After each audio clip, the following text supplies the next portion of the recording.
fueron admirados y temidos en su propio tiempo.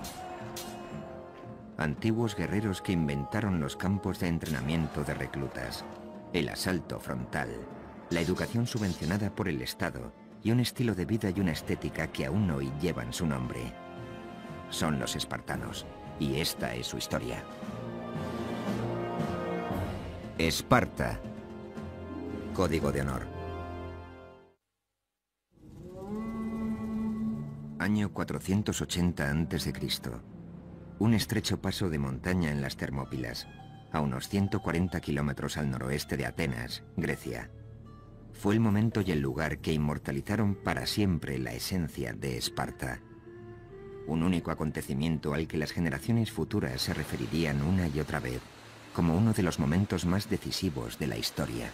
La memoria de la civilización occidental ha olvidado lo que pasó en las Termópilas. En las Termópilas se hizo realidad un mito.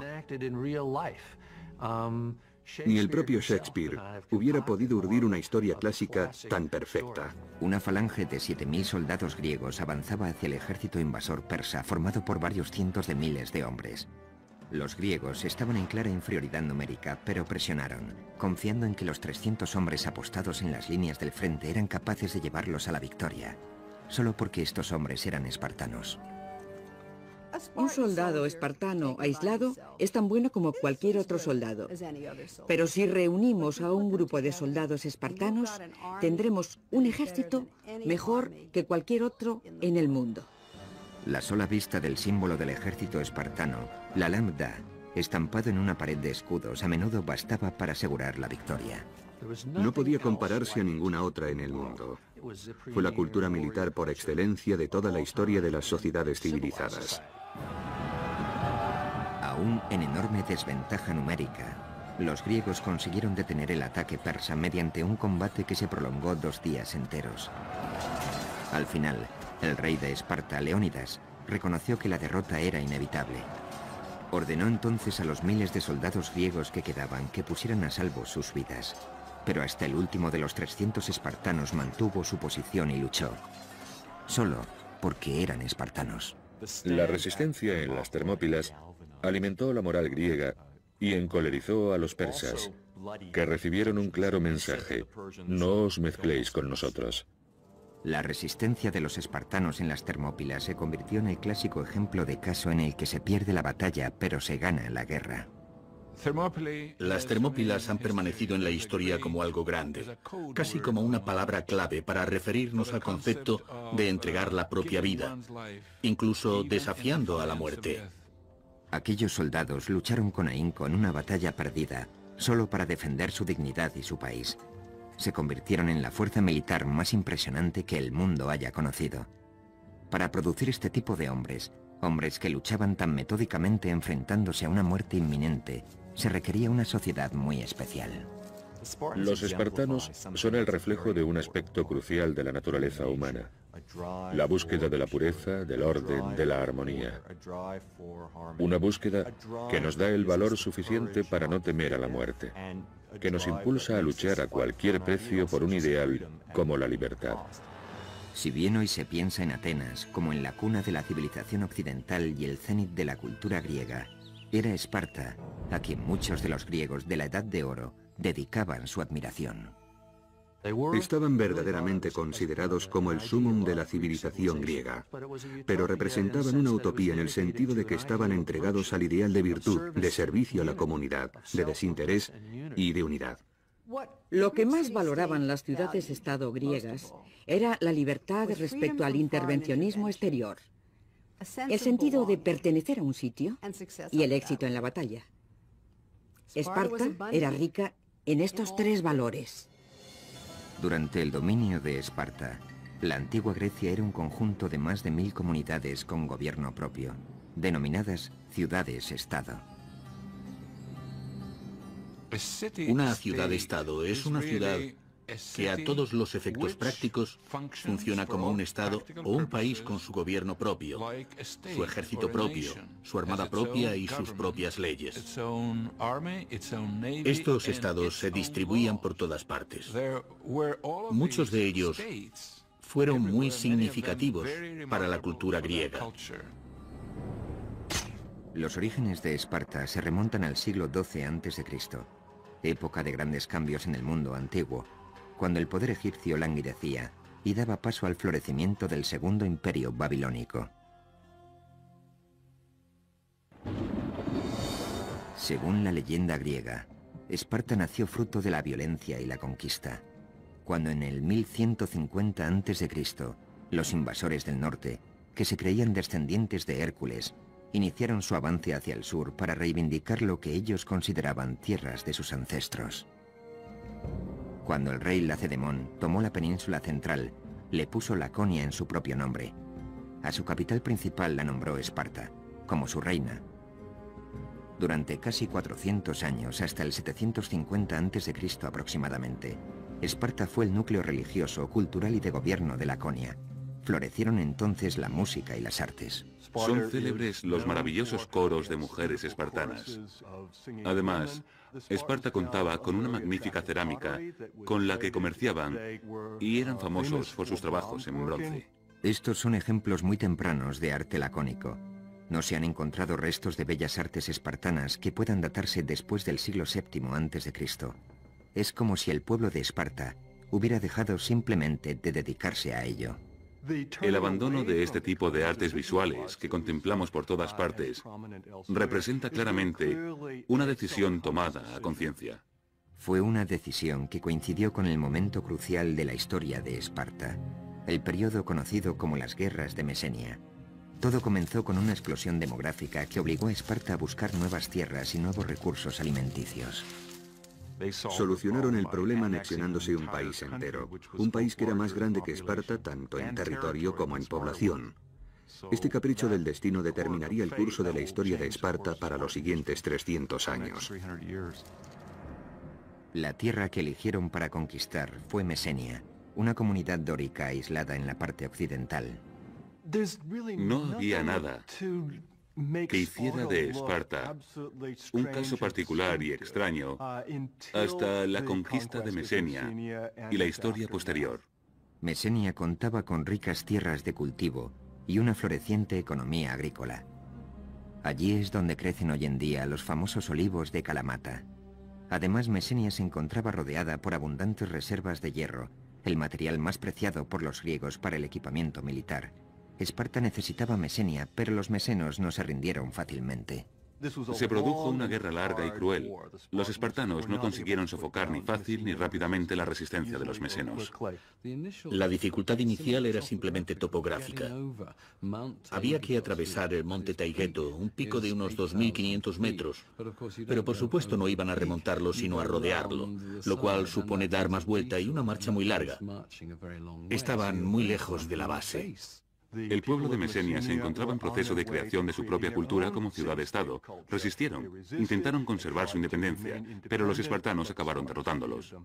Los espartanos necesitaron casi 100 años para someter completamente a los mesenos, pero al final, en el siglo VII a.C., Esparta acabó teniendo bajo su control un territorio de 8.000 kilómetros cuadrados y convirtiéndose en la ciudad-estado más grande del imperio griego. Obligaron a los mesenos a trabajar la tierra como esclavos campesinos llamados hilotas. Los hilotas eran una especie de campesinos arrendatarios. Cada hilota contaba con una granja de cuya producción anual debía dedicar una parte a un amo espartano.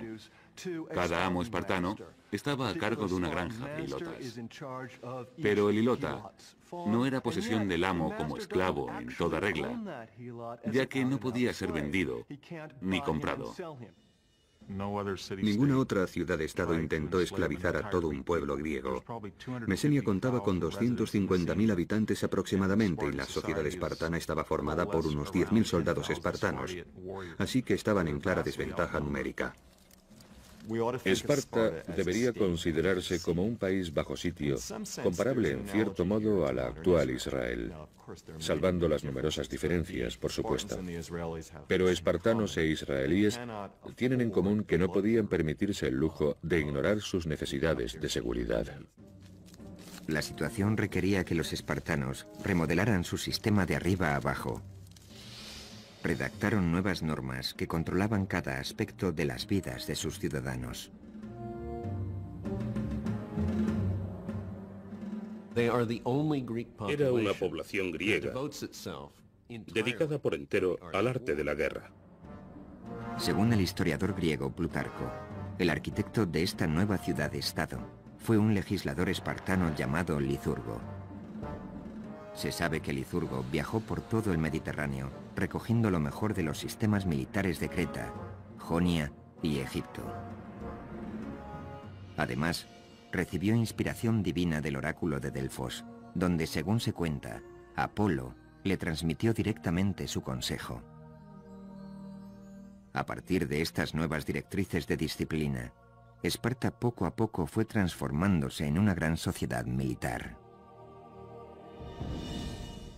Los ejércitos o las fuerzas de defensa de aquella época no eran más que milicias, granjeros que sacaban sus lanzas del desván y partían hacia la batalla. Licurgo, el fundador pionero de Esparta, por llamarlo así, diría: vamos a dar un giro en este sentido, y a partir de ahí se conformó toda la sociedad espartana, para bien o para mal.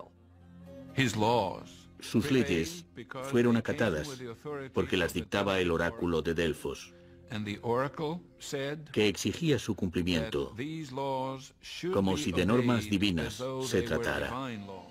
Puede que Licurgo existiera, o que fuera un instrumento de leyenda, pero en cualquier caso, los espartanos creyeron que había sido la divina voluntad de Apolo la que les había permitido crear un plan magistral para Esparta. Su sociedad se basaba en una pirámide de poder. En el pico se situaban los casi 10.000 hombres que formaban la élite espartana. Se llamaban en griego homoioi, es decir, los iguales. En teoría, cada uno de ellos tenía las mismas riquezas y la misma influencia en el gobierno. El objetivo consistía en construir una sociedad de iguales, un ejército de guerra donde no hubiera espacio para la disensión, un sistema político basado en la unidad. Todo estaba dirigido hacia la homogeneidad, la similitud, si queremos. Esta era una de las claves del sistema espartano. Buscaban la estabilidad, el orden, la obediencia. Bajo los homoioi se encontraban las casi 50 o 60.000 personas libres que vivían en Laconia, principalmente a las afueras de la capital, Esparta. Se llamaban perioikoi, los de los alrededores. Estos eran ciudadanos libres, pero no podían tomar parte en las decisiones políticas. Además, se les obligaba a seguir a los espartanos donde quiera que estos fueran. Los perioikoi constituían esencialmente una clase media sin derecho a voto que permitía a los homoioi estar siempre preparados para la guerra. Del amplio volumen de comercio, manufacturas y artesanía que era necesario para la subsistencia de la sociedad espartana, al fin y al cabo, alguien tenía que construir las armas. Se encargaban los perioikoi. Gracias a ellos todo funcionaba porque descargaban de responsabilidades a sus coetáneos espartanos, así que estos contaban con todo su tiempo para el entrenamiento atlético o de cualquier otra forma de guerra. El resto de objetivos innecesarios para la nueva máquina espartana fueron abandonados. Creo que uno de los precios que los espartanos pagaron por esta solución al problema fue el empobrecimiento cultural que se impusieron a sí mismos, porque la creatividad artística requiere cierto grado de libertad que creo que les habría desestabilizado. En la base de la pirámide, y con clara ventaja numérica sobre cualquier otra casta, encontramos a los ilotas. Las mujeres y las hijas de la élite espartana se encargaban de sus casas. Este sistema dejaba la polis, la ciudad-estado griega, como única responsabilidad de los iguales. Estaban dispuestos a llegar a las que luego se revelaron como medidas extremas para formar un estado que nunca antes se había visto y que supongo que no se ha vuelto a ver desde entonces. En las siguientes décadas, Esparta ideó un nuevo sistema de gobierno que controlaría a todos y cada uno de los ciudadanos, desde la cuna hasta la tumba.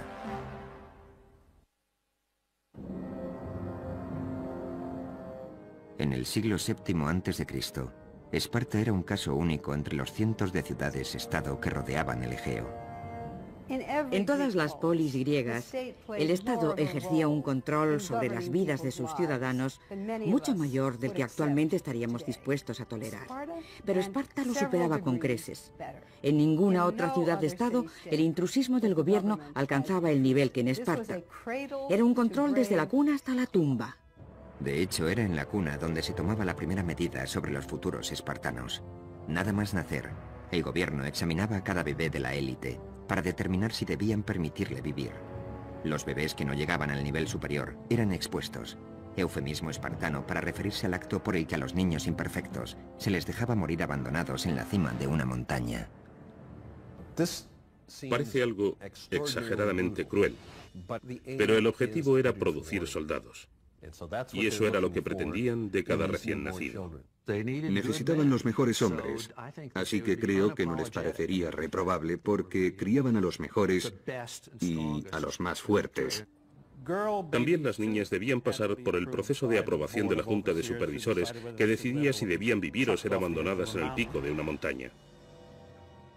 Las niñas que sobrevivían eran educadas para ser madres y los niños para convertirse en iguales espartanos, guerreros que controlaran el gobierno. En Esparta, el gobierno era por y para el pueblo, en el caso de los homoioi, o iguales. El resto, los perioikoi y los ilotas, no eran ciudadanos. Los espartanos obtuvieron un éxito sin parangón al diseñar un sistema único, digamos, propio de ellos, que se mantuvo durante muchos años. De hecho, fueron tantos que Maquiavelo y otros lo tomaron como modelo. En la cima del gobierno espartano se erigía una monarquía hereditaria, con una peculiar variante.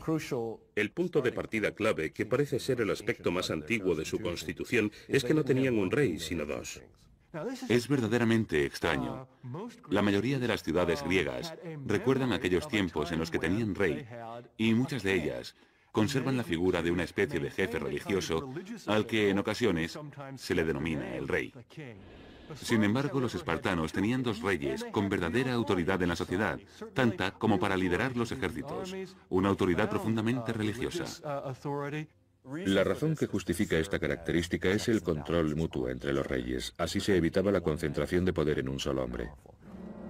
Esta monarquía dual, junto con 28 espartanos mayores de 60 años, formaban un consejo de ancianos denominado Gerusia. La Gerusia aplicaba las políticas y funcionaba como tribunal penal supremo. Esparta era, en cierto modo, una sociedad gerontocrática. Los gobernantes eran ancianos y había puestos disponibles solo para ellos. Una de las razones que explican esto es que si sobrevivías como para hacerte mayor en un entorno espartano, es que eras verdaderamente fuerte. Por debajo de Gerusia estaba la Asamblea de Ciudadanos, constituida al completo por iguales espartanos cuyas edades superaban siempre los 30 años. Esta era la rama menos poderosa del gobierno espartano. La asamblea espartana no realizaba funciones deliberatorias, sino que asumía las órdenes de otras personas que habían decidido cuál era el camino que debía tomar la sociedad. La asamblea se limitaba a apoyar sin rechistar las políticas propuestas por otras personas. Por encima de todo este sistema se instauró una junta de 5 hombres llamados éforos, que regían el ejército, supervisaban el sistema educativo y contaban con un significativo poder de veto sobre todos los demás, con el tiempo incluso sobre los reyes. Sin embargo, también su poder estaba sujeto a control, por un lado con la limitación de sus mandatos a 1 año, y por otro haciéndoles responsables de todos sus actos ante la asamblea. Aquellos que sirvieran como éforos o en otras funciones eran inmediatamente sometidos a juicio al acabar su año de mandato. Es como si cada presidente de los Estados Unidos sufriera una moción de censura y fuera sometido a juicio al final de su legislatura y tuviera que responder por los cargos que se imputaran. El objetivo de esta Constitución era evitar a toda costa que cualquier hombre o institución social amasara demasiado poder. Creo que el sistema resultó muy eficaz. ¿Cómo puedes hacer tu voluntad con tanta gente alrededor para impedírtelo? El sistema entero estaba diseñado para que nadie hiciera su voluntad. El propósito era no cambiar, detener cualquier cambio, y desde luego el método cumplió con creces su fin. De hecho, durante casi 400 años, Esparta disfrutó del gobierno más estable de la historia de la antigua Grecia, aunque desde luego no era una democracia. La libertad del individuo constituye un aspecto clave de toda democracia. La libertad de expresión, de votar según tu conciencia. Y precisamente esta libertad de expresión no era una de las características de la sociedad espartana. Ni siquiera pensaban que la libertad fuera una buena idea. La libertad no se encontraba entre las virtudes que se les enseñaba a respetar a los espartanos. La prioridad dentro del gobierno espartano era controlar a los hilotas. Eran conscientes del odio que suscitaban en los hilotas. Como una vez declarara un ateniense que conocía perfectamente a los espartanos, los hilotas se hubieran comido gustosos a los espartanos crudos. Así que cada año el primer punto de la agenda del gobierno espartano era declarar la guerra a los hilotas. Y este era solo el modo oficial de demostrar que cualquier espartano podía matar a un hilota cuando quisiera. Tucídides narra una escalofriante historia que cuenta que los espartanos ordenaron que todo hilota que considerara haber prestado un gran servicio a Esparta en la guerra debía presentarse ante el gobierno para ser liberado. Se presentaron entonces unos 2000 hombres, a quienes los espartanos invistieron con coronas que simbolizaban su libertad. Pero tras conducirlos hacia el templo, nunca más se supo de ellos. Además de permanecer en guerra constante y formal contra los hilotas, otro de los objetivos prioritarios del gobierno era legislar sobre todos los aspectos de la vida en Laconia. Hacían todos los días lo mismo. Se casaban en el mismo intervalo de edad, se vestían igual, hablaban igual, se comportaban todos igual. Para garantizar la igualdad, el gobierno instauró un sistema por el que, en principio, ningún espartano podía ser más rico que otro. Si había demasiada diferencia respecto a riquezas o comodidades, podía ocasionar muchos problemas. Determinaban el tamaño de las granjas que debía mantener a la familia de cada guerrero para que fueran siempre iguales. Eso solo era posible si destruían el sistema de mercado, lo cual significaba que no podía haber dinero ni mercados libres, ni exportación ni importación. Para acabar definitivamente con cualquier tipo de tentación de gastar dinero en tiendas, todos los equipamientos de las casas, por decreto, eran exactamente los mismos. Todo funcional, sencillo e idéntico. La cultura espartana era austera.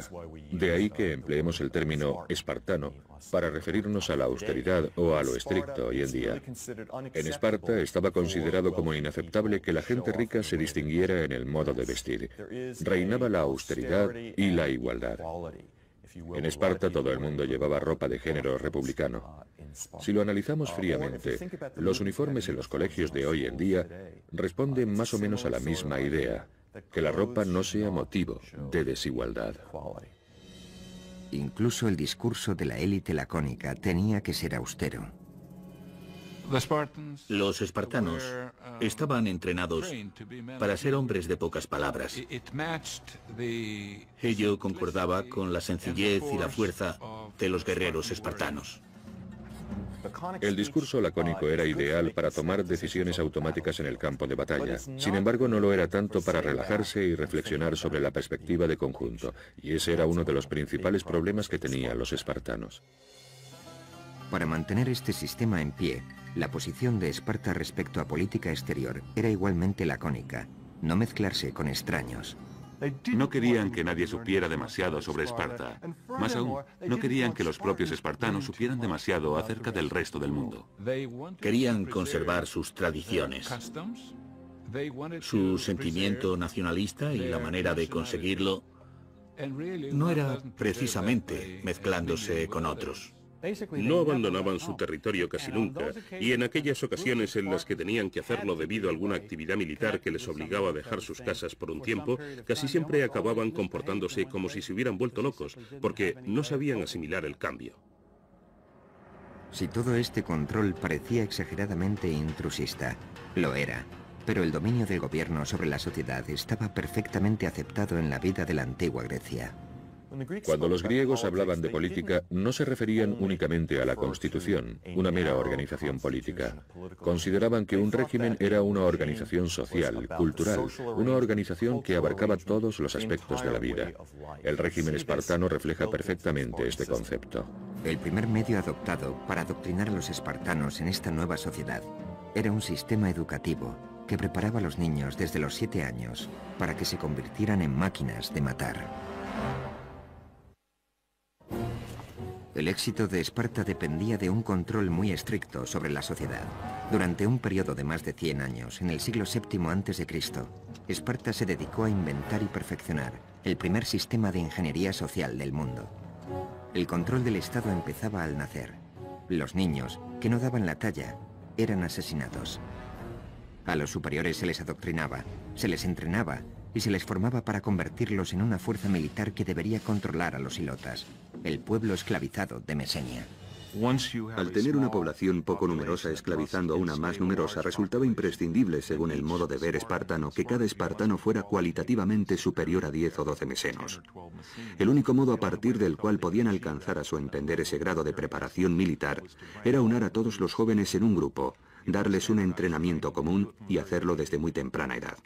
A los 7 años, los niños espartanos salían de sus hogares y quedaban a cargo del Estado, que se hacía responsable también de su entrenamiento. Vivían en una especie de academia militar llamada Agogé. Cuando cumplían los 7 años, los niños espartanos entraban a formar parte de un mundo de adultos, el mundo en el que se desarrollaría el resto de su vida, siempre que sobrevivieran. Inicialmente, eran trasladados a lo que a veces llamo las tropas infernales de crías scout. Consistía en un rally de supervivencia de 15 años. Allí los espartanos recibían preparación para la guerra, y es aquí donde está inspirado un dicho que se le atribuye a Patton, según el cual este general les dijo a sus hombres: «No quiero que maten por mí, quiero que mueran por mí». Así funcionaban los espartanos, siempre preparados para morir. En los primeros 5 años de un niño en la Agogé, es decir, desde los 7 hasta los 12, un formador jefe del gobierno llamado Pedónomo se encargaba de su instrucción en cultura general y educación física. La disciplina y los castigos, en cambio, los impartían los chicos mayores. Es como si cuando entráramos al instituto, los alumnos más mayores fueran responsables de los del primer curso. Creo que, en este sentido, este sistema explota la potencial crueldad que los chavales empleamos unos con otros para tratar de enseñar a los niños espartanos, desde el primer momento, que debían obedecer absolutamente todas las órdenes que recibieran de un superior. Es una perspectiva sobrecogedora. Desde el primer día en la Agogé, la principal lección era preparar a los niños para la dura vida que les esperaba. El sistema de entrenamiento espartano estaba claramente enfocado a poner a prueba a los más débiles y a seleccionar a los más fuertes. Durante toda su vida, un soldado espartano debía preocuparse por la vigilancia que sobre él ejercían sus compañeros. Estaban constantemente pendientes de detectar los síntomas de debilidad, de comprobar si estaba realmente preparado. El lema que siempre estaba presente era: ¿eres capaz? ¿Eres lo suficientemente fuerte como para convertirte en espartano? Un sistema basado en el cariño estricto que daba más importancia a lo primero que a lo segundo. Las niñas espartanas también recibían entrenamiento, pero en casa. Desde pequeñas, se les enseñaba a ser fuertes, a estar en forma física a todos los niveles y a ser en cierta medida autosuficientes. Como el sentido de su vida no era otro que producir hijos que defendieran a la comunidad, comían bien, participaban en competiciones atléticas, etc. En cierto modo eran criaturas que recibían una atención privilegiada. A los 12 años, los niños espartanos entraban en el segundo nivel de entrenamiento en la Agogé, y las condiciones eran aún más insufribles. A cada niño se le otorgaba un solo manto como vestimenta. Era lo único que se les permitía llevar durante todo un año. Además, se les obligaba a ir descalzos, todo por hacerles fuertes tanto física como mentalmente. Cualquiera que haya estado en invierno en Laconia sabe que la sola idea de tener que ir descalzos y con un manto como único abrigo podría matar a cualquier norteamericano actual en cuestión de minutos. Cansados y muertos de frío. Además, los niños estaban hambrientos. De cocinar las cenas, si se puede llamar cocinar, se encargaban los ilotas. Preparaban comidas nada apetitosas. El plato más famoso de los espartanos era el llamado sopa de sangre, que consistía básicamente en cerdo flotando sobre una gran cantidad de sangre. Aquellos que visitaban Esparta quedaban petrificados por su dieta. Como prueba nos ha quedado la descripción que hizo un sibarita visitante del norte. Vino a Esparta y después de probar la sopa dijo: ahora entiendo por qué los espartanos están tan dispuestos a morir. La sopa no solo estaba mala, sino que encima era insuficiente. El alimento bastaba para sobrevivir, pero no para ser felices. Enseguida aprendían que si querían comer hasta saciarse, hasta sentirse llenos, tenían que aprender a robar el alimento. Este constituía uno de los métodos empleados, por un lado para agudizar su ingenio y por otro para enseñarles tácticas de supervivencia, porque todo formaba parte de un sistema que pretendía producir el tipo de espartano capaz de conseguir lo que fuera en campo abierto y sobrevivir en caso necesario. Si a un niño espartano lo descubrían robando, lo castigaban, pero a un niño espartano que no lo hiciera sería considerado un completo inútil. Si se te daba bien robar y nunca te cogían, entonces no cabía duda de que prosperarías. Plutarco incluso llegó a registrar el punto hasta el que un niño llegaba para no ser sorprendido. Según sus consideraciones, un niño muy hambriento se atrevería a robar una cría de zorro para comer. Si su superior sospechara que el niño había robado el zorro, el niño se escondería el feroz animal bajo el manto y se dejaría morder por él hasta morir antes de descubrirse. En todo el mundo antiguo, esto se consideraba como una prueba de la resistencia de los espartanos. Los niños aprendían a ser inquebrantables, a dominar el dolor, a ser respetuosos con sus superiores. Tengamos en cuenta, además, que se lo estaban comiendo vivo por dentro. Endurecer y reforzar a los adolescentes espartanos se consideraba necesario debido a los tipos de batallas que un día tendrían que librar. La falange es tan fuerte como el más débil de sus componentes. Por tanto, la clave consistía en asegurarse de que todo el mundo tiene más o menos la misma fuerza y que los más débiles quedan sencillamente eliminados. De los espartanos se decía que eran el único país para el que las cosas parecían ponerse más fáciles cuando iban a la guerra.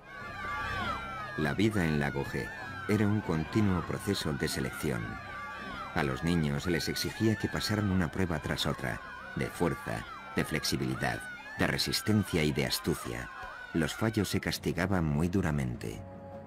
En el festival anual que se celebraba en el templo de Artemisa Ortia, los espartanos se reunían para ver una prueba que podríamos llamar agarrar el queso.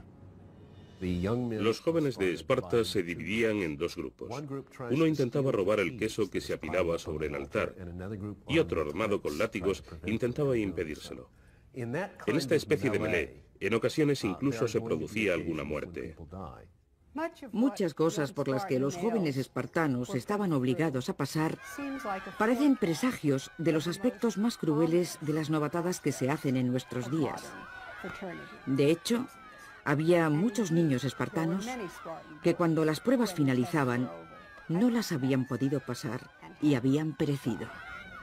Es una competición constante en la que todo el mundo está sometido a juicio, clasificado, y de la que salen ganadores que reciben varios honores y disfrutan de ciertas ventajas.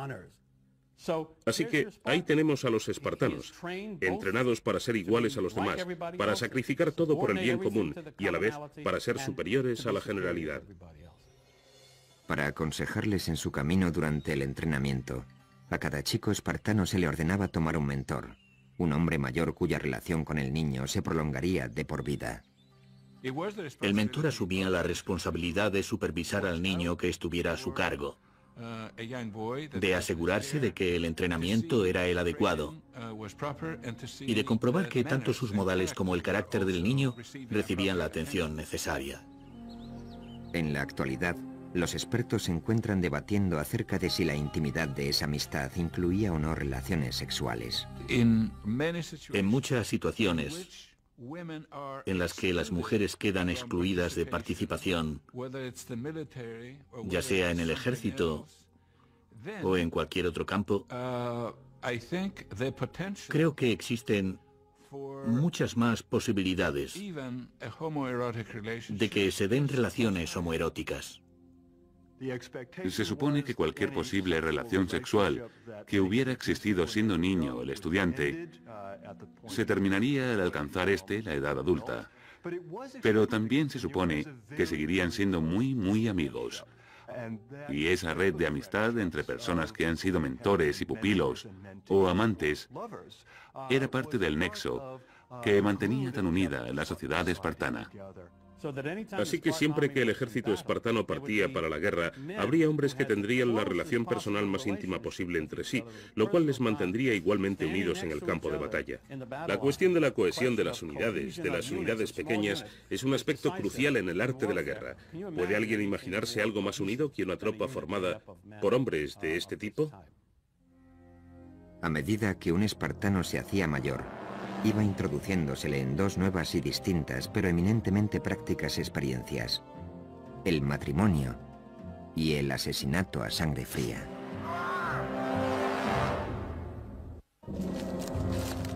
El legado de Esparta no es solo la creación del concepto de disciplina militar, sino su perfeccionamiento a través de una estructura social y un programa de entrenamiento que empezaba a los 7 años. A los 20, la mayoría de los jóvenes espartanos obtenían la licenciatura en un sistema e ingresaban en otro, uno que formaría parte de sus vidas hasta que murieran. Pero antes de licenciarse, los espartanos debían pasar una última prueba de fuego. Los estudiantes que más prometían eran seleccionados para unirse a la Criptia, una fuerza de seguridad secreta dedicada a liquidar a los ilotas por la razón que fuera. Los miembros de la Criptia vivían fuera de Esparta. Sobrevivían por sus propios medios y se servían del cobijo que les proporcionaba la noche para cortar gargantas. La criptia podría considerarse como una readaptación de un ritual humano. Todos sabemos de la existencia de multitud de sociedades que exigen la superación de un reto excepcional para demostrar que se es un hombre. Simplemente que la versión espartana implicaba matar al enemigo. La criptia era el método que tenían los espartanos para seleccionar a sus mejores y más brillantes guerreros, con el fin de que hicieran la vida completamente imposible al pueblo sobre el que se apoyaba toda la sociedad espartana. Si eras un hilota especialmente guapo o conocido por tus innovaciones agrícolas, si eras un hilota considerado poco común por la razón que fuera, entonces estabas condenado a pasarte la vida temiendo que la criptia descubriera por qué destacabas y acabara contigo.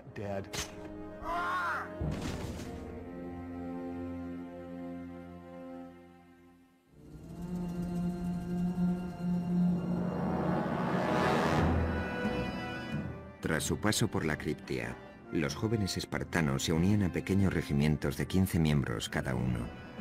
Estas unidades recibían el nombre de Susitia y serían el hogar de los espartanos para la mayor parte de sus vidas. Así que este era un momento verdaderamente clave.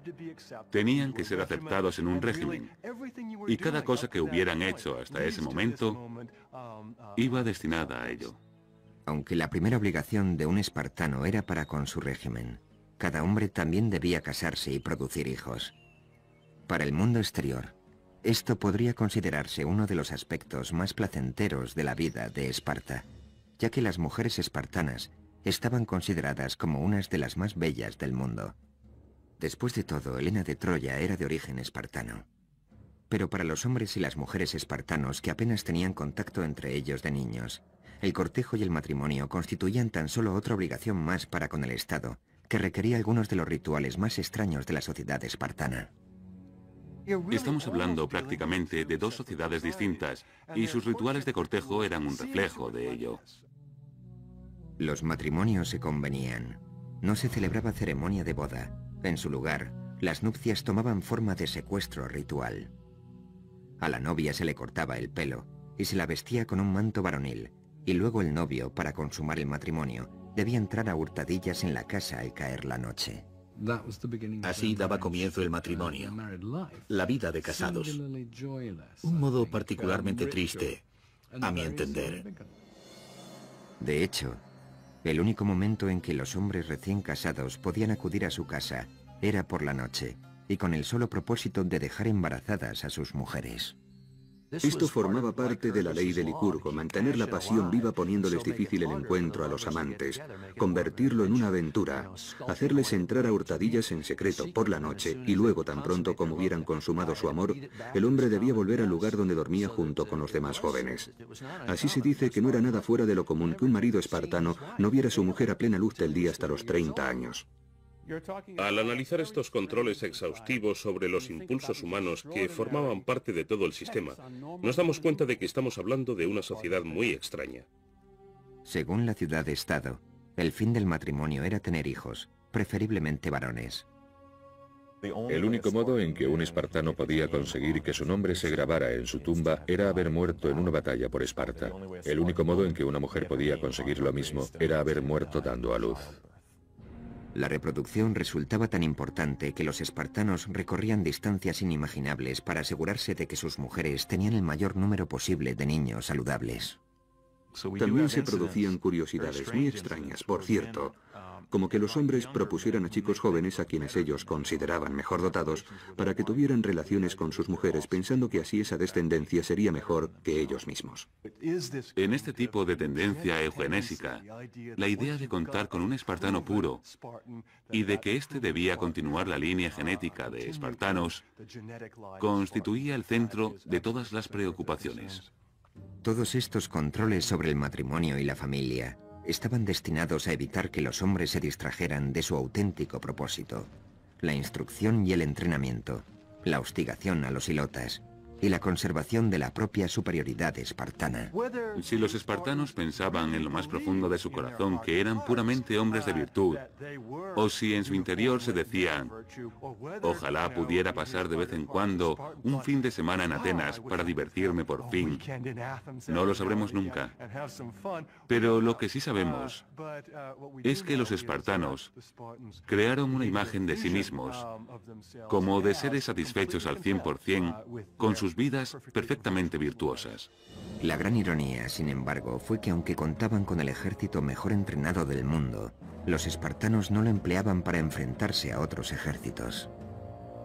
Era una máquina militar magnífica, pero la actitud de los espartanos parecía ser la de no arriesgarla, no usarla. Contemplémosla.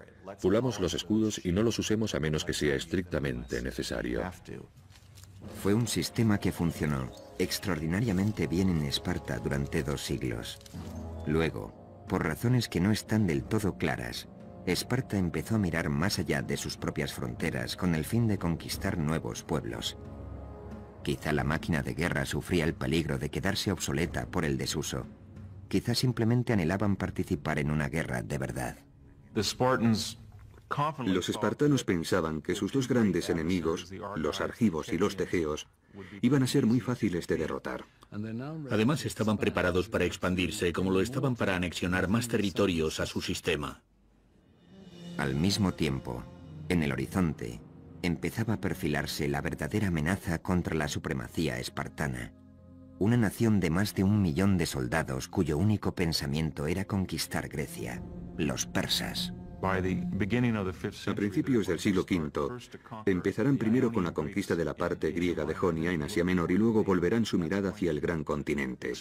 Así se explicará el curso de la historia de Grecia durante los 2 siglos siguientes. Durante las generaciones venideras, todo el mundo griego sentiría la amenaza persa. La manera en que Esparta y Atenas reaccionaron a dicha amenaza dividiría y uniría el mundo griego.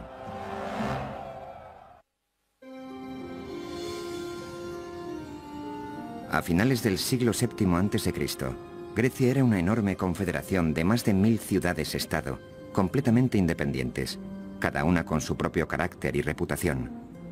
Atenas, la más grande de todas, tenía una vida cultural muy desarrollada, una arquitectura magnífica y una armada impresionante.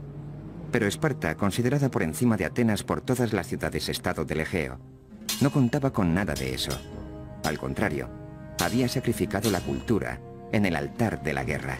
Esparta era un campamento armado. Eso nos da un sistema educativo enfocado principalmente a la formación militar. Fue entonces cuando se creó un cuerpo de policía secreta y cuando se produjo la desconexión temporal con el resto de Grecia. Esparta no conquistará colonias ni construirá ninguna flota. Su única obsesión será el control de Mesenia. Desde finales del siglo VII a.C., Esparta tenía sometida a Mesenia, un país cuya población superaba la de Esparta en una proporción de 10:1. Dicho sometimiento se llevaba a cabo a través de un tipo de esclavitud llamado hilotismo, acompañado por una campaña de terror ejercida por soldados específicamente entrenados. Esparta fue el primer país que desarrolló lo que se daría en llamar disciplina militar occidental. Los conceptos modernos acerca de la instrucción, las marchas, rangos, filas y técnica del asalto por falanges fueron todos inventados por los espartanos. En este caótico mundo de las guerras hoplitas, los espartanos aprendieron que había que mantener la calma y estar unidos. Así se evitaban los espacios entre ellos, aumentaba la cohesión de las filas y se derrotaba al enemigo. Entre todas las falanges, la espartana era la más elegante, la más capacitada para realizar cambios en el campo de batalla en caso necesario. Asimismo, los espartanos rediseñaron de arriba a abajo el armamento de guerra. El instrumento clave era el oplón, de 91,5 centímetros de diámetro, un escudo que portaba cada uno de los soldados. De ahí el término hoplita para describir al soldado espartano y a todos los que después adoptaron sus métodos. Los soldados, además, iban armados con lanzas de 2 metros de largo, una segunda espada, un pesado casco con 2 pequeñas aberturas para poder ver y una armadura de bronce. Con lo que el ensamblaje completo, o panoplia, podía llegar a pesar casi 32 kilos.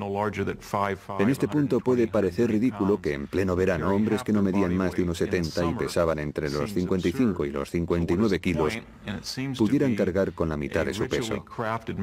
¿Cómo lo conseguían? A través de un sistema de rituales que determinaba una batalla entera mediante un choque de media hora entre ciudades-estado vecinas. Por lo que se cuenta, los espartanos dominaban este arte de guerra mejor que nadie. Las batallas se decidían mediante tácticas rápidas, definitivas y mortales, basadas en el trabajo en equipo y en la agilidad. Pero durante casi más de 100 años, este arte de guerra fue más una teoría que una realidad. Sin embargo, a partir del siglo VI a.C., los espartanos dejaron de conformarse con haber conquistado y sometido a los mesenos. Volvieron entonces la vista al norte, a la ciudad-estado de Tegea, para expandir su territorio en esa dirección. Sin embargo, Esparta era una de las ciudades-estado con sentido religioso más profundo de Grecia, y no podía actuar sin el consentimiento previo de los dioses. Una delegación fue enviada a Delfos con el fin de obtener la bendición de Apolo, del que creían hablaba a través de una sacerdotisa, o Pitia. El oráculo griego era parte horóscopo, parte galleta china del porvenir, parte conjeturas y parte sobornos. A menudo la gente escuchaba lo que quería escuchar. El peregrinaje a Delfos parecía más una visita al mago de Oz que una consulta a un futurólogo o a un lector de manos. Alrededor del año 560 a.C., los espartanos invadieron Tegea. Aquella victoria significó algo más que tan solo ganar una guerra. A partir de entonces, Tegea, en lugar de en enemiga, se convirtió en aliada y probablemente en una de las primeras de una serie de alianzas que se expandieron por la mayor parte del Peloponeso e incluso más allá de él. A finales del siglo VI a.C., la intimidante máquina espartana había convencido a numerosas ciudades-estado del Peloponeso para que se unieran a ella. Esta poderosa alianza se conoció como la Liga del Peloponeso, y Esparta fue su líder. El objetivo consistía en crear una fuerza que hiciera frente a Atenas, no tanto para tomar la potente ciudad-estado como para evitar tener que luchar contra ella. Es algo lógico. Si cuentas con una superioridad militar absoluta y con la reputación como potencia militar absoluta, puedes evitar los enfrentamientos. Esta era la política espartana. Trataban de evitar los conflictos a toda costa porque eran conscientes de que siempre que se luchaba, existía el riesgo de perder. Pero la inminente amenaza proveniente desde el este obligaría a Esparta a salir de su mundo de aislamiento. Persia, gobernada por Darío I, comandaba el imperio más grande que el mundo antiguo hubiera conocido hasta el momento. Entre sus conquistas se contaban muchas ciudades-estado griegas, incluidas las de Jonia. Sin embargo, después de varias décadas de opresión política y fiscal persa, los jonios iniciaron la rebelión. En el año 499 a.C., enviaron una delegación para que se reuniera con el rey de Esparta, Cleómenes, quien se negó a atender a los jonios, decisión que desencadenó una serie de acontecimientos que cambiaron el curso de la historia. Pero no todos los griegos compartían la claridad de visión de Cleómenes. Los ateneos fueron persuadidos por los jonios para que enviaran apoyo a los revolucionarios. A pesar de la ayuda de Atenas, el poderoso imperio de Darío I derrotó a los jonios. Y los persas no perdonarían nunca el apoyo de Atenas a los rebeldes. Tras haber aplastado el levantamiento, los persas empezaron a pensar en serio acerca de aquellos advenedizos del oeste que habían osado entrometerse en lo que para Persia era, a todos los efectos, un asunto interno. Entretanto, Cleómenes se embarcaba en una cruel campaña de anexión de las ciudades-estado vecinas con el objetivo de reforzar y expandir la Liga del Peloponeso. La acusación más atroz formulada contra él fue la de haber llevado durante el ataque a Argos a unos 6.000 hoplitas argivos, según sus propias palabras, a un bosque sagrado y después ordenar a los hilotas, no olvidemos que los hilotas no eran espartanos, que prendieran fuego al bosque. Con lo que esos 6.000 argivos murieron torturados. Cuando Cleómenes volvió a Esparta fue juzgado por estos hechos. Los cargos eran muy graves y ni el rey estaba exento de responder ante la ley espartana. Cleómenes se enfrentaba a la posibilidad del exilio. Lo que resultaba inaceptable era que se tratara de otra ciudad griega, de un bosque sagrado, porque el engaño equivalía en este caso a prácticamente un sacrilegio. Sin embargo, sobrevivió. Vivió para luchar otro día más, pero sus circunstancias no dejaron de ser sospechosas. En un intento de evitar su propio exilio, Cleómenes tenía que eliminar las fuerzas que se oponían a él dentro del gobierno. Eso significaba acabar con la competencia, es decir, con el otro rey de Esparta, de Marato. Para conseguirlo, Cleómenes sobornó al oráculo de Delfos para que declarara ilegítimo al rey de Marato. Este fue inmediatamente depuesto y condenado al exilio. Pero la trama de Cleómenes no tardaría en descubrirse, con lo que él también acabó exiliado. Cuando Cleómenes regresó, con el tiempo, sufrió una horrible muerte que él mismo se infligió. La versión más extrema de los acontecimientos cuenta que se suicidó descuartizándose a sí mismo desde los pies hasta llegar a los órganos vitales.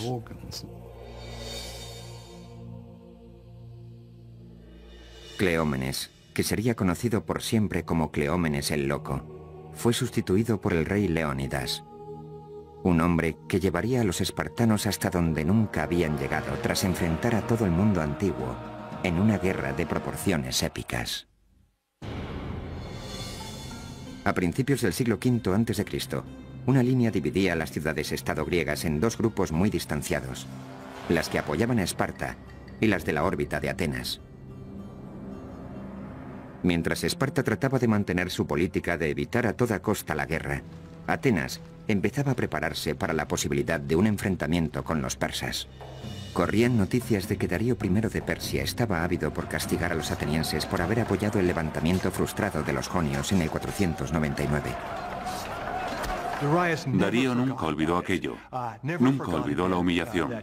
De hecho, entre los griegos reinaba la convicción de que Darío tenía un esclavo que le susurraba constantemente al oído: «Señor, no perdone a los atenienses».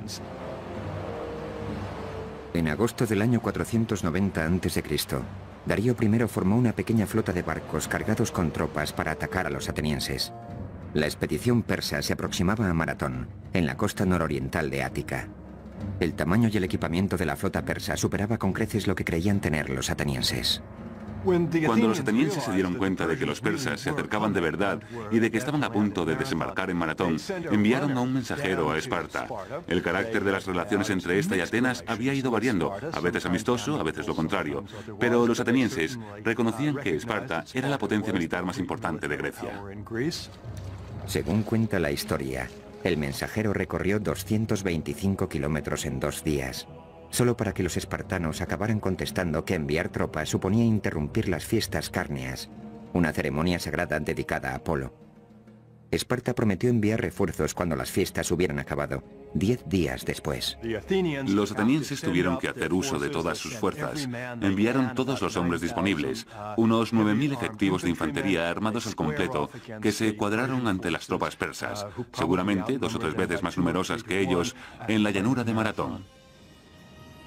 Durante varios días, atenienses y espartanos se vigilaron desde la distancia al calor del sol de agosto.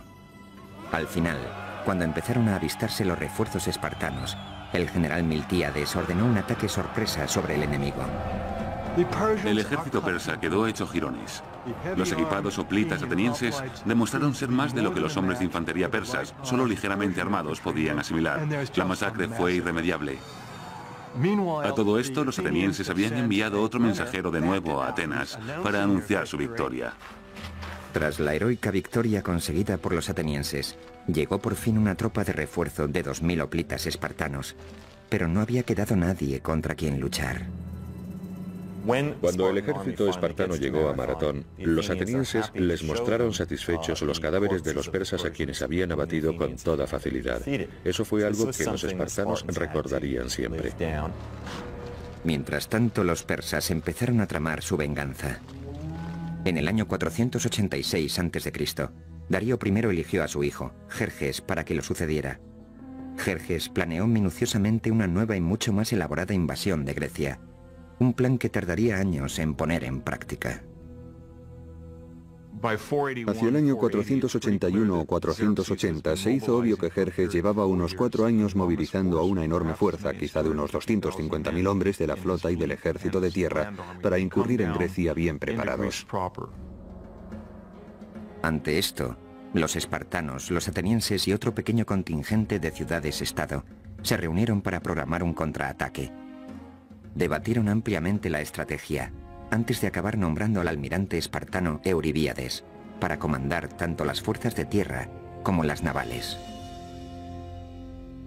Por un lado, los espartanos eran muy arrogantes. Se decían a sí mismos, si los peleles de los atenienses pudieron con los persas en Maratón, ¿qué no podremos hacer los espartanos?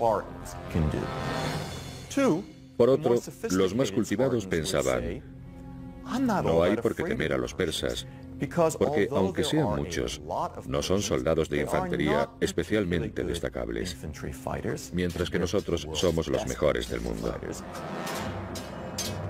En la primavera del año 480 a.C., todo estaba ya preparado. Los persas, por su parte, habían reunido 46 contingentes regionales bajo el comando de 30 generales para la invasión de Grecia. A la cabeza de todos Jerjes, conocido tanto por amigos como por enemigos como el Gran Rey, la enorme fuerza estaba compuesta por unos 200 o 300.000 soldados. El ejército de Jerjes consumía millones de litros de agua al día y millones de kilos de trigo, de comida, de carne. En el mar, unos 750 barcos de guerra llamados trirremes fueron flanqueados por varios cientos de barcos de abastecimiento. La vasta armada persa se movía al tiempo que lo hacían las tropas de tierra.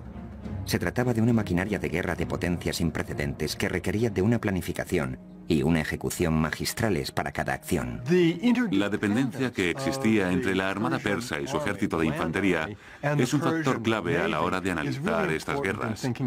El ejército tenía que mantener el contacto con la armada, porque ésta garantizaba la seguridad de los barcos de abastecimiento.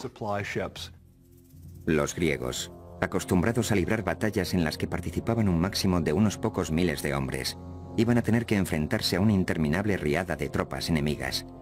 Después de mucho debatir acerca de lo que se debía hacer, decidieron apostarse en las Termópilas, en el pintoresco enclave conocido como las Puertas Candentes, por los cercanos lagos de sulfuro en ebullición.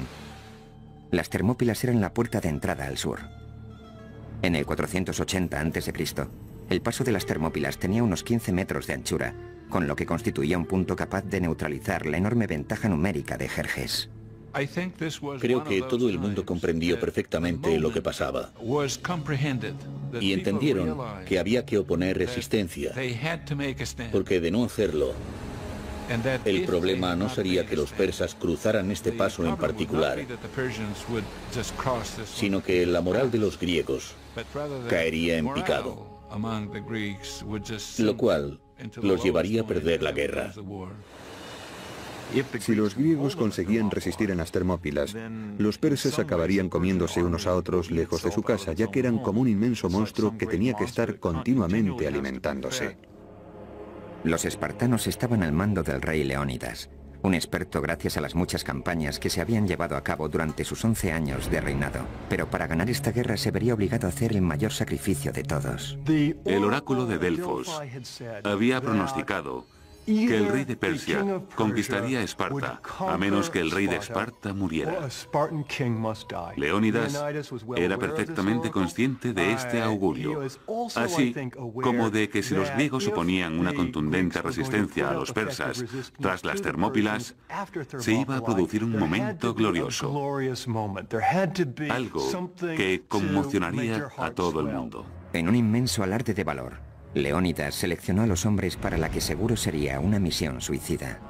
Cuando Leónidas partió hacia las Termópilas, se llevó consigo una guardia real de 300 hombres.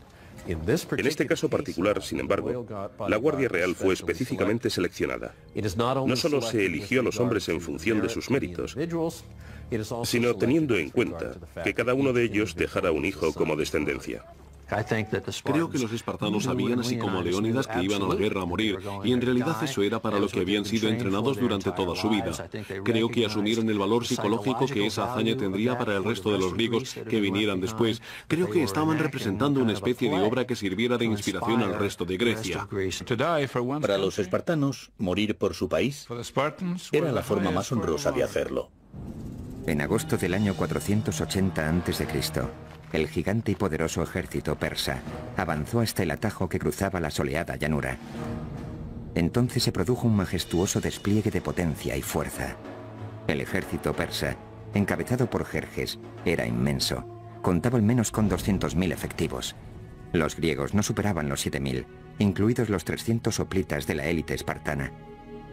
El motivo por el que los espartanos enviaron una tropa tan reducida queda en su conciencia. ¿Podrían haber sido más afortunados si hubieran mandado un ejército completo?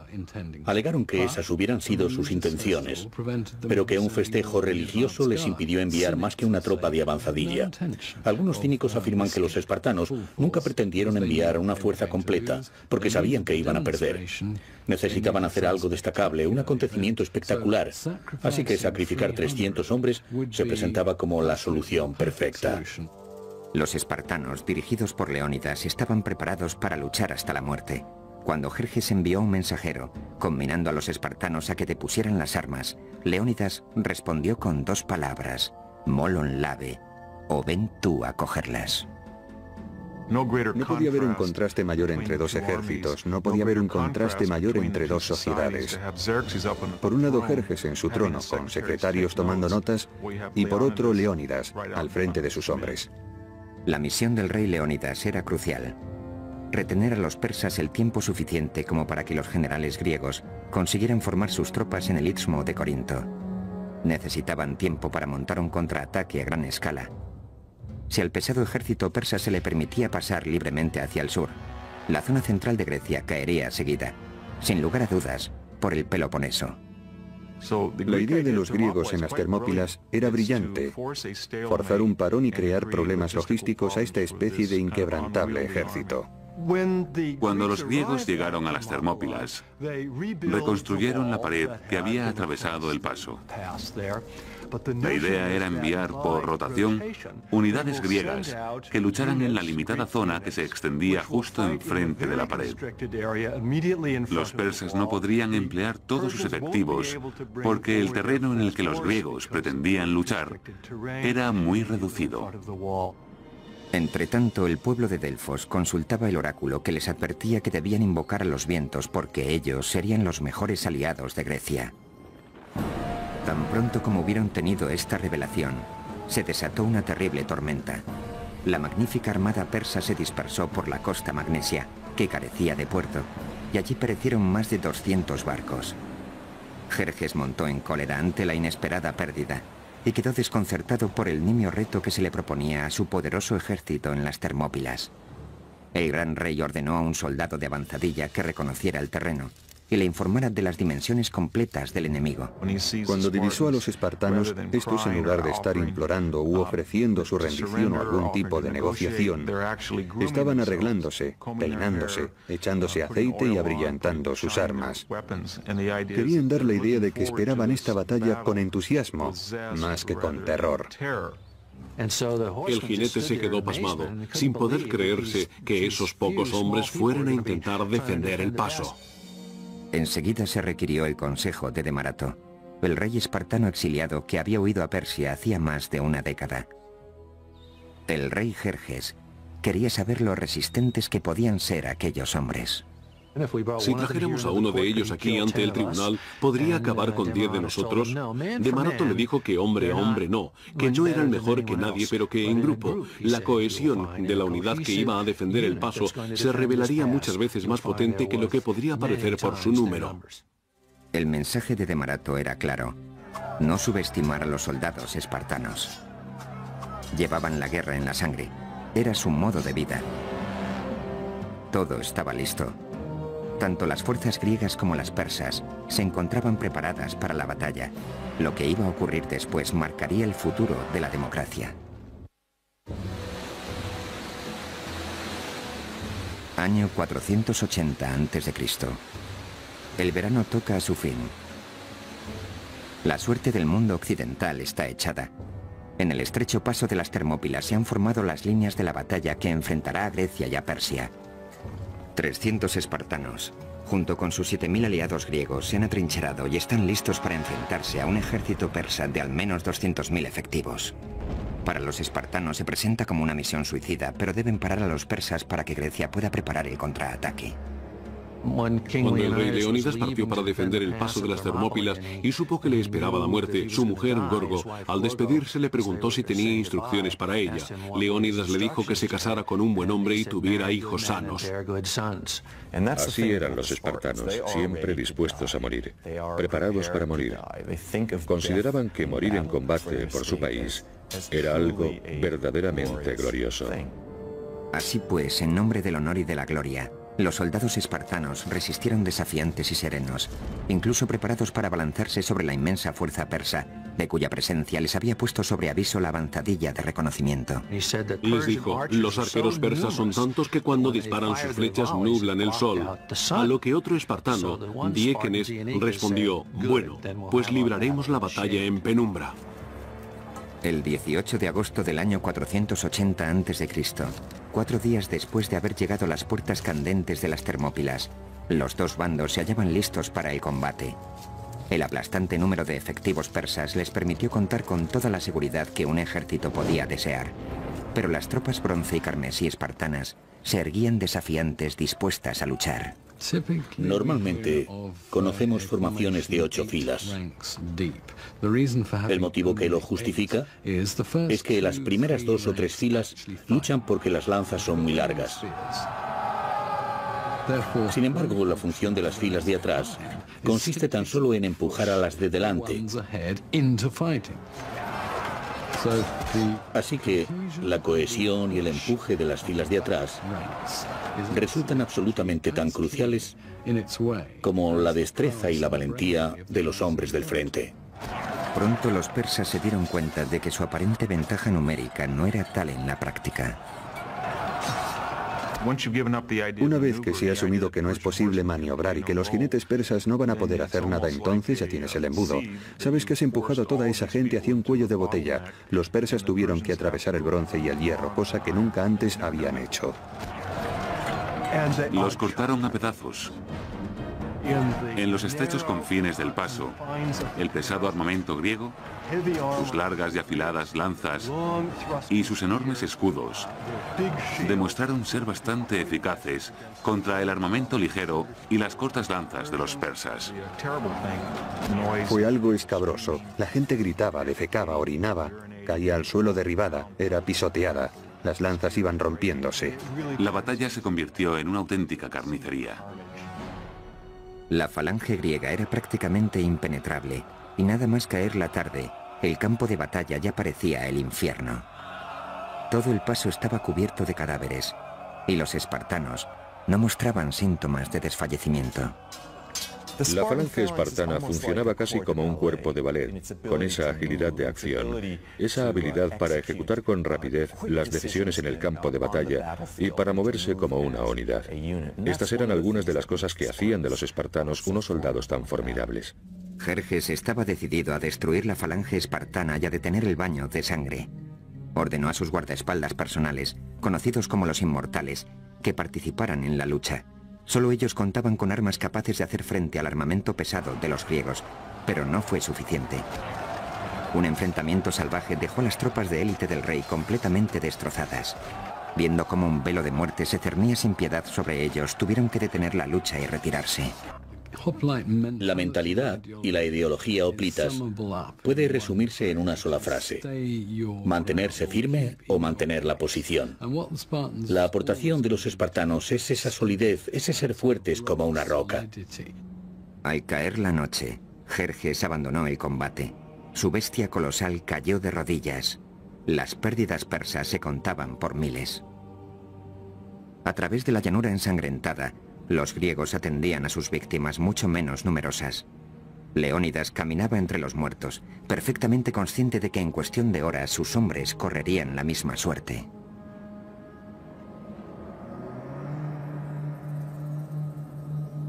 La mañana amaneció fría y clara el 19 de agosto del 480 a.C. El rey Jerjes de Persia, tambaleándose todavía por el escalofriante número de bajas el primer día en las Termópilas, lanzó su segundo asalto sobre los griegos. Esta vez, formó una especie de brigada con hombres conocidos por su valor y arrojo, a los que prometió recompensas por atravesar el estrecho paso, y amenazó con ejecutar si rompían filas y huían. El rey persa recurrió a esas tácticas de bulldozer. Creyó que si seguía enviando hombres, al final conseguiría romper las filas griegas. Pero una vez más, la impresionante fuerza persa no fue suficiente para derrotar a los griegos ni al cuerpo de élite espartano. La batalla proseguía a través de un sangriento segundo día y acabó convirtiéndose en otra masacre a gran escala. Los muertos y heridos persas se amontonaban en altas pilas frente a las líneas griegas. Un intenso olor a muerte impregnaba toda la escena. Los griegos también sufrieron alguna baja, pero el número de las de los persas era incontable. Resultaba demasiado desmoralizante permitir que esto siguiera indefinidamente.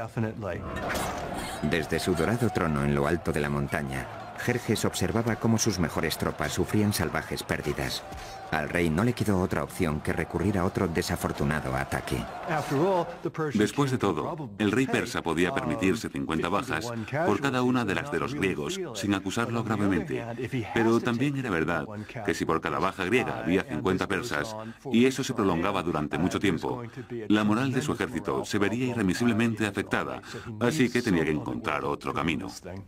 Entonces se produjo un punto de inflexión cuando un griego llamado Efialtes, no sin antes recibir una cuantiosa recompensa a cambio, decidió traicionar a sus compatriotas y guió a los persas a través de un paso secreto en el monte Calidromos.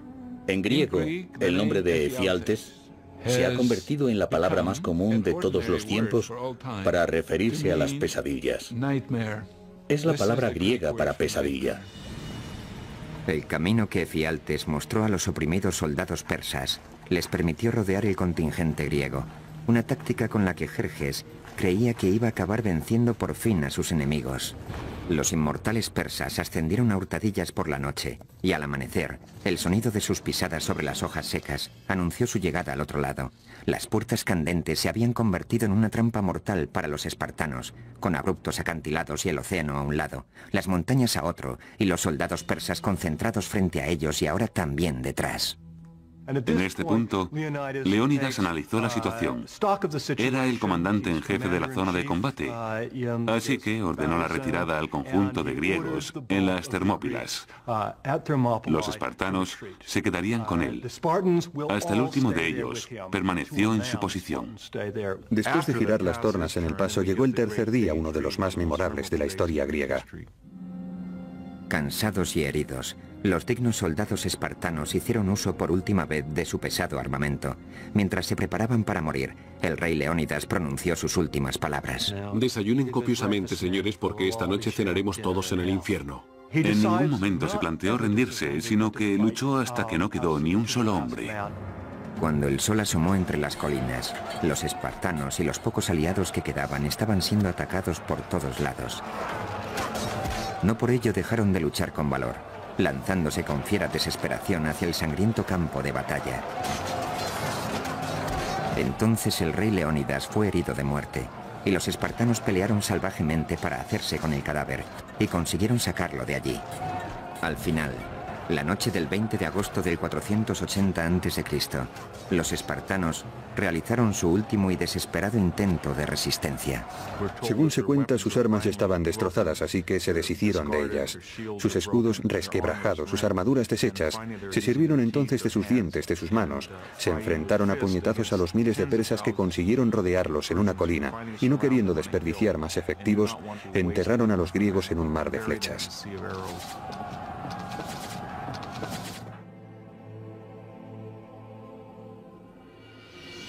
A primera hora de la tarde, todo había acabado. Los 300 espartanos yacían muertos junto con varios cientos de aliados. Pero las pérdidas persas eran escalofriantes. Se calcula que de unos 20.000 hombres. Empuñando por fin la victoria, Jerjes inspeccionó el campo de batalla. Entonces encontró el cuerpo del rey Leónidas, que estaba escondido. Lo decapitó y clavó la cabeza en un poste para que todo el mundo la viera. Fue un gesto barbárico destinado a demostrar que los espartanos eran, después de todo, simples mortales. Pero las gravemente desmoralizadas tropas persas no quedaron del todo convencidas. Sabían que la guerra no había hecho más que empezar y que había más espartanos esperándoles. Tras lo ocurrido en las Termópilas, los persas quedaron invadidos por cierto sentimiento de miedo de suspense, al menos acerca de lo que podía pasar con los espartanos. La de las Termópilas fue probablemente la derrota más importante sufrida en un solo día en toda la historia griega. También hay que decir que reportó algunos beneficios para los griegos, ya que les permitió movilizarse hacia los territorios posteriores, en Ática, lo cual hizo surgir en ellos el sentimiento de heroicidad, de unión en torno a tal acto de valentía, además de suscitar el miedo entre los persas, que se encontraron con un pueblo con el que no contaban. Muchos años después, fue erigido un monumento en las Termópilas, en honor a los 300 espartanos que heroicamente contuvieron a los 200.000 persas durante 3 cruentos días.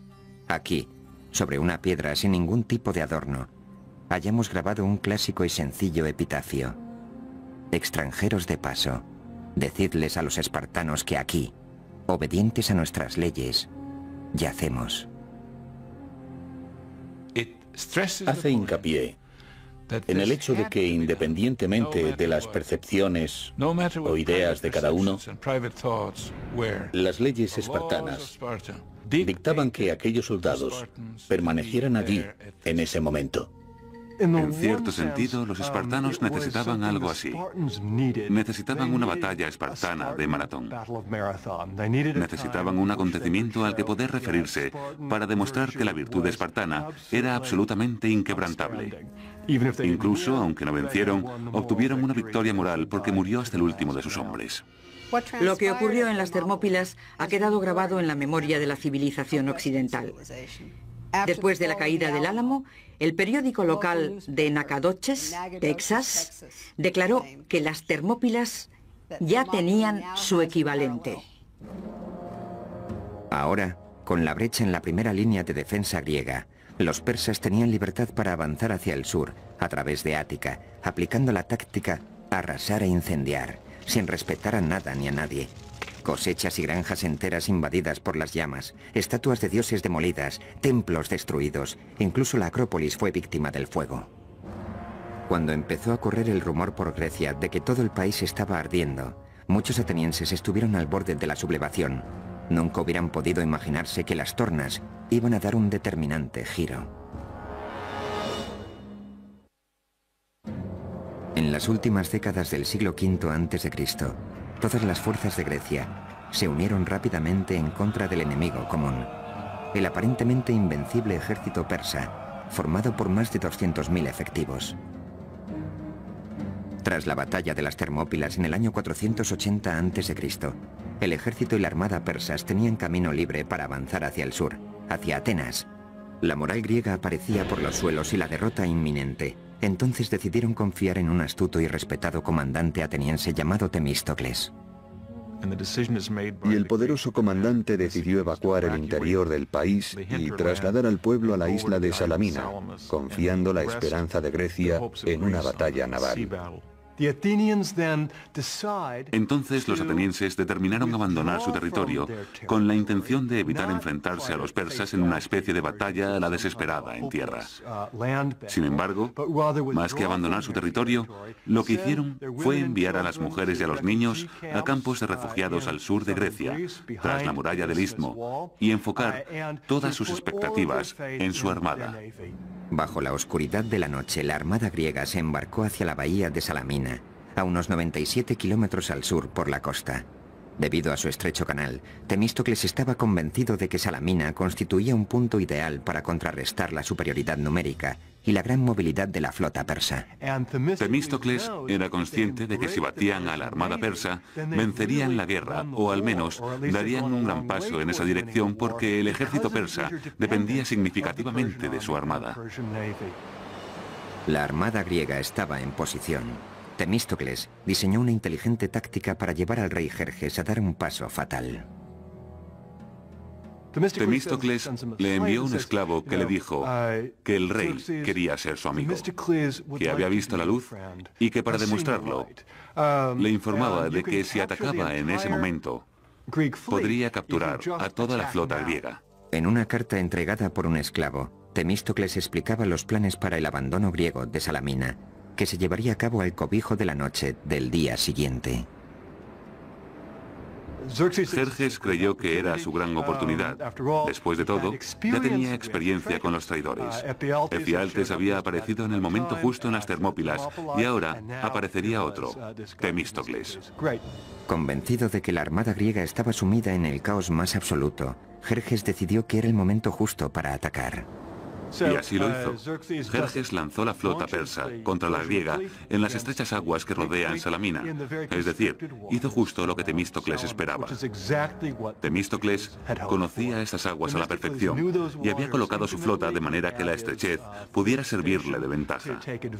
Asimismo, sabía perfectamente cuándo el viento iba a soplar por detrás de ellos y con ello el momento en el que podrían cargar con más eficacia. Entonces, cuando los persas se abalanzaron sobre ellos, los griegos atacaron también con sus barcos. Creo que esta constituyera la batalla naval más importante con respecto al número de efectivos de la historia de la civilización occidental.